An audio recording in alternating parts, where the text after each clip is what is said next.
Hey everybody, welcome back to the Dungeon Dive. Daniel here. I hope you're doing well, and if you're not, I hope you are soon. Okay, today in the Dungeon Dive, we are going to take a very quick look at the new expansion for Fallen Land, a post-apocalyptic board game. So I've done a couple videos on Fallen Land before. It's one of the great adventure games, and it's one of the best post-apocalyptic board games. That is a genre or a subgenre that isn't very well populated, but if you're going to buy one, this is probably the one you should buy. They recently did a crowdfund for recently, maybe 2 or 3 years ago by this time, but for a second edition and a new expansion. Now, I did not pledge for the second edition. I just got the new expansion, and that is Descendants. I don't know if everything in this new expansion is 100% compatible with the first edition, but I'm not too concerned about that. Let's read a little bit about Descendants here. The emergence saw the few remaining bastions of humanity rise up as beacons of hope for the future. These remaining survivors solidified their small pockets of civilization and clawed for a foothold to stave off the chaos and death of the wastes. Each faction precariously balanced the struggle for survival with the race for primacy. The council brought peace to the chaos, but the peace stagnated into complacency and brought new threats and bloodshed. Now a new generation of factions has joined the fray, splintering the old identities and boundaries within the Council of Towns, new opportunities and alliances. In Fallen Land's Descendants, 12 new alternate factions join the fight for supremacy over the wastes. The challenges of leadership, management, and survival are expanded for each town with the introduction of the new town events deck. The chip storage trays and the deck storage box organize the game's components during play and greatly reduce setup time. The new town technology allows you to build a resource within your town. New chips, cards, and gameplay variants add further immersion and depth to your Fallen Land post-apocalyptic board game experience. Now, this just says that it requires a core set of Fallen Land. It doesn't say first or second edition, so that leads me to believe that most everything in here is compatible with first edition. I know there are a couple things that are guaranteed not, and we'll talk a little bit about those. So when you buy Descendants, and hopefully Descendants will be available at retail, I bought all of my Fallen Land stuff on Amazon, so I bought it at retail. Hopefully they continue to make this available at retail. But when you buy Descendants, what you are basically getting is you are paying for a storage solution, which is really handy, as well as some gameplay components. Let's talk about the storage solution first. So you will get this long box. And it does come in a long box, kind of like a baseball card box. For those of you who collect cards, this is a long box here. And in that long box, you will have some new cards and some card dividers. You will also get some trays to hold all of your tokens. And this new expansion also comes with some new tokens to help you keep track of some things on your characters and on the board. These are, you could say these are quality of life tokens, and they're very handy. You could say that this whole expansion is focused on quality of life. Because of these trays, it makes setup very easy. You can have everything organized, and you can keep all of your town chips organized. There is a new town upgrade, and that is to build a resource in your town. So yeah, very, very handy. I like all of these trays here. Now, in the main box, you will get a divider for each of the major cards in the game. So your town events, this is a whole new deck. We'll take a look at that in a minute. You will get your plains divider, mountains, city, and radiated area, character action, spoils, missions, and miscellaneous cards.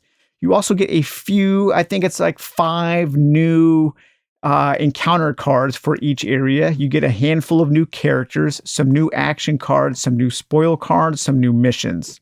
Very nice. The main new deck of cards you're going to get is this town event deck here.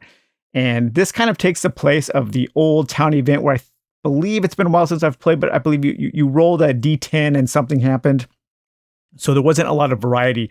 But now during the town event phase, you have a whole deck of encounter cards. And how many is that? I think it's like 60 or something.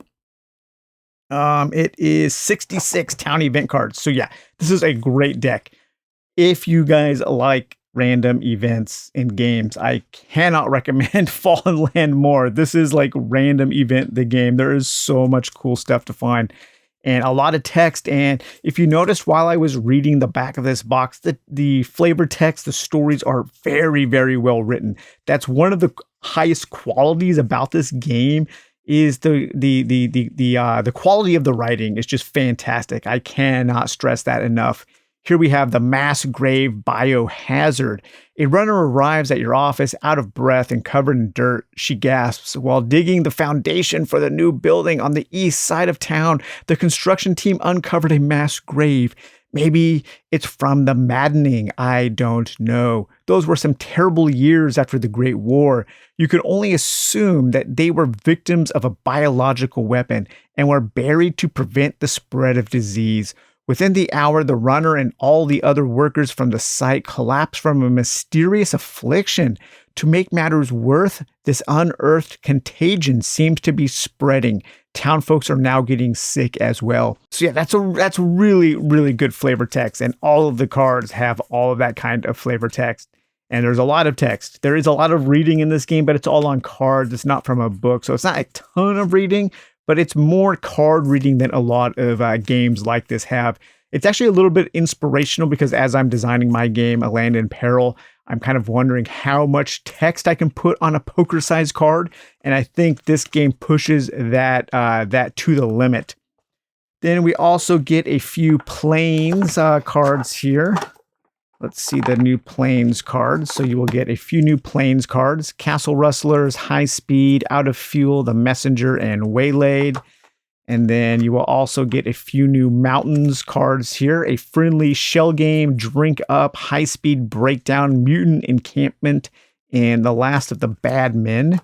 You will get a new deck for city and irradiated areas, High Speed Collision, Marketplace Kidnapping, Nightmare Plague, Pestilence Pup, and Wasteland Vixens.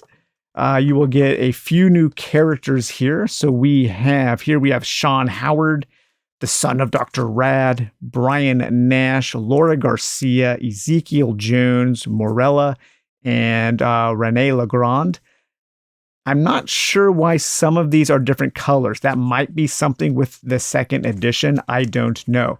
Now, I do know that the second edition does expand the map territory a little bit. It extends south into Baja California and into Mexico and north into Canada.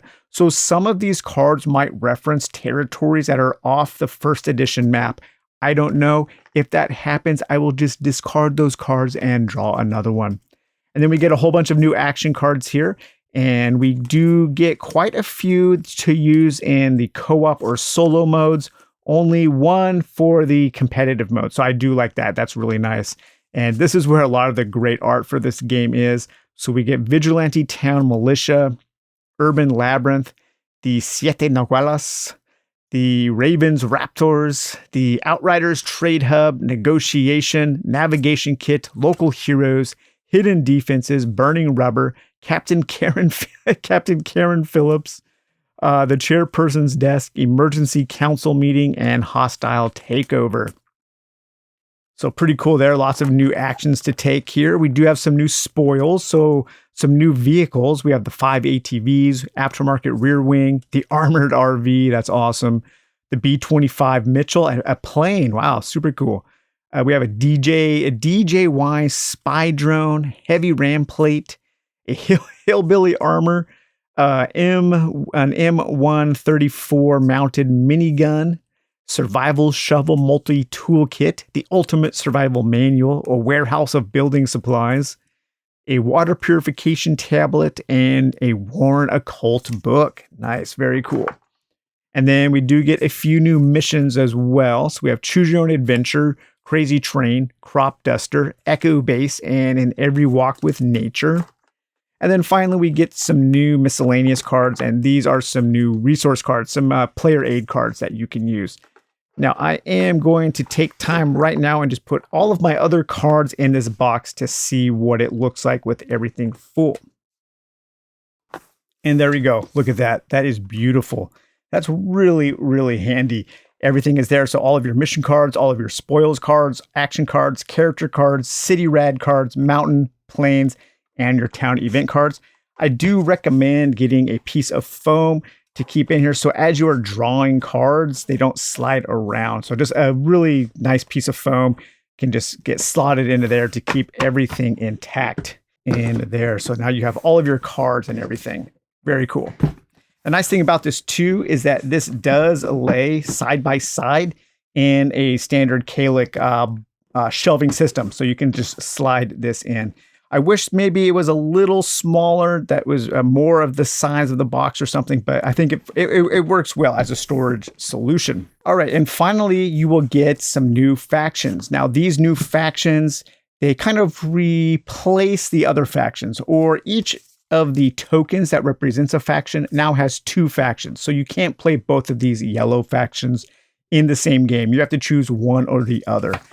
And there are also two factions that you need the second edition to play, because one of them will start in Mexico, Baja California region, and then one of them will start in Canada. So if you don't have the new edition of the board, you can't play the Collective or the Los Centinelas. So we'll set those aside there, but you have your standard stuff with your factions. All the factions still have a really nice story on the back with that good writing that we expect from this game. The other new expansions are the Angels of Mercy. They start in Iowa City. We have the Beasts of the Atom. They start in Great Falls, Montana. The Wild Cards start in Battle Mountain, Nevada. The Red River Parish starts in Shreveport, Louisiana. The New Separatists start in Albany, Georgia. The Freedom Frontiersmen start in Amarillo, Texas. The Road Kings start in Sturgis, South Dakota. Of course they do. The Prophets of Ezekiel start in St. George, Utah. We have the Neptune's Wrath. They start in the Grand Haven of Michigan. And we have the Sigma Complex starting in Emporium, Pennsylvania. And again, all of these have a really well-written story with lots of good flavor text and some variety. So this adds also a lot of variety to your games.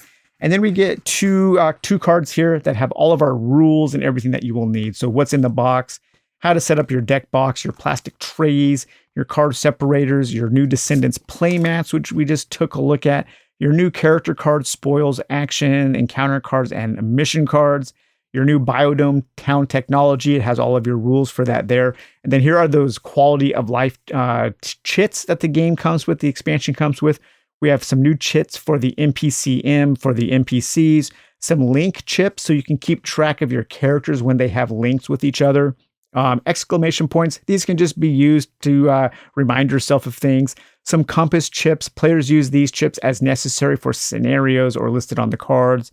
And some question mark chips, use these chips on a character or spoils card to remind yourself that the card has a special ability. So again, just some quality of life stuff. And then here we have all of our rules for our new town event cards there, how to use those, and then also a couple other, just some little variants that you can throw in. So yeah, all in all, I think this expansion is really cool, and everything fits in these 2 boxes really nicely. And it sits side by side in a standard Kalic shelf, so you don't need to worry about anything like that. So I just throw in my additional factions there in the bottom, throw my map board in, throw my token trays in the first edition box like that. So then we have our box there and our cards side by side. And now we have everything that I need to play awesome games of post-apocalyptic adventure in Fallen Land. So, all right, you guys, actually, we forgot 2 things. The player markers and all of those lovely 10-sided dice. Everything goes in there. So now we have everything we need. So, all right, you guys, I hope you enjoyed this look at the Fallen Lands expansion Descendants. We will talk to you later. Bye-bye.